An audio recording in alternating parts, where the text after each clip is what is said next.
Welcome back to the Source Garage. This is a update vlog, so to speak, not like my usual videos, on the CycloShine Pro Wheel detailing stand. So I just got the frame parts in today and put the first prototype together here. You can see in the background. So I wanted to show part of the, I guess call it the, not the manufacturing process, but the sourcing process and what I'm going through to actually get these stands all together.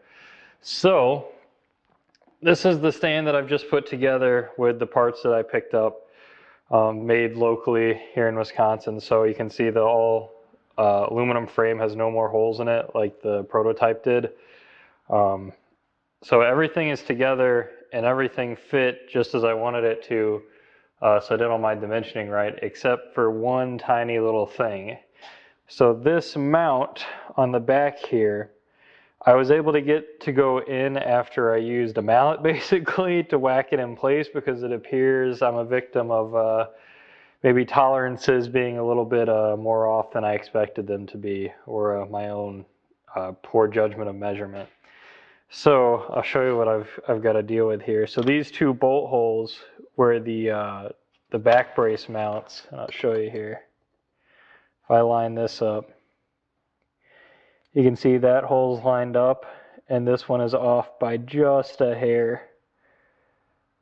So that's causing problems when I'm trying to put these 1/4-inch bolts in, because they don't line up exactly with the brackets here. So what I'm going to have to do now is go through tonight, and I'm going to try and mill out one hole on every side by an extra like millimeter or two, to make sure there's no fitment issues. I'm not going to send out a product that this isn't going to fit in properly. And if I have to put in the instructions, right, to use a hammer to make this fit, that's just not good manufacturing. So my mistake that I'm off by about a millimeter here, but it's enough to mess it up. So here's all the parts that I just got in. So here you can see the connector pieces that go across, got the big back mount piece, and then in the boxes here, here's the back mount. So I got to go through and fix all of these.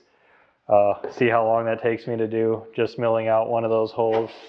We got the front mount section here, and so here's the new top handle. So this has two holes on it. You can see instead of the old one that I just had one on the prototype, so it won't twist when you pick it up and have it bolted in.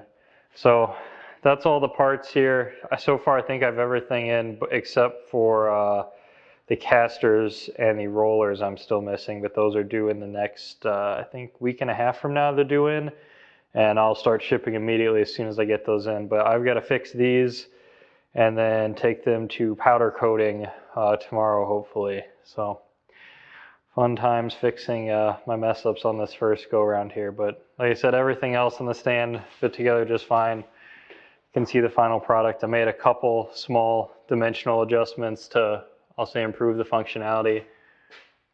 I'll show you the top here.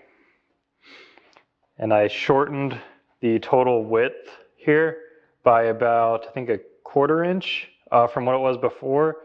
And that's going to help ensure that this front of the roller here has enough, I'll say, clearance to not fall out the back as it was on some of the older ones, but slight improvement. And this is the stand I was using, so I just disassembled. Here's the black, you've seen the black and blue roller, so that's why these are so dirty right now, but this stuff's pretty amazing, just wipes it right off.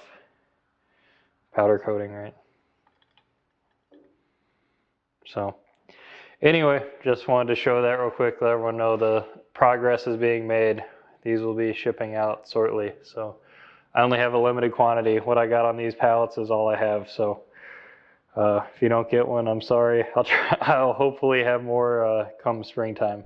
All right, so this is 6 hours after the previous update video. So I've been working all night trying to rework the parts to get them ready for the powder coater tomorrow, and get them sorted into colors. I'm going to show you what I did. So I initially had started here with all these pallets full of all the parts, and what I've ended up with over here, so I've got these bins with all the components in them, and I've got a couple in boxes there because I couldn't fit them all in. So I'm splitting them up. These are by color. That'll take them to the powder coater. So I sorted everything so I don't have to worry about them messing up the counts of any of the components. It took way longer than I thought it would to make sure I counted everything right and got it into all the bins. So I'll load these up in the morning before I take them over. And let me find a part here. I'll show you what I reworked. So you can see this hole obviously looks a bit different than this one. And so that's so that the bracket will fit properly now. I know it doesn't look the greatest, but the bracket's going to be on top of it. So I can grab one and show you real quick what it's actually going to look like here. So I don't care a whole lot what this circle looks like because this is going to sit right on top of it. So you're never going to see it anyway that the hole is off. And I deburred everything, so these little marks here you can see just from where I deburred it. I don't want anyone getting cut or anything like that. So it took some extra time to clean it up a little bit. But anyway, all fixed now. Everything fits together. So yeah. So now everything goes to the powder coater tomorrow. Just waiting for a few more parts to come in and yeah, go from there. Thanks for following along.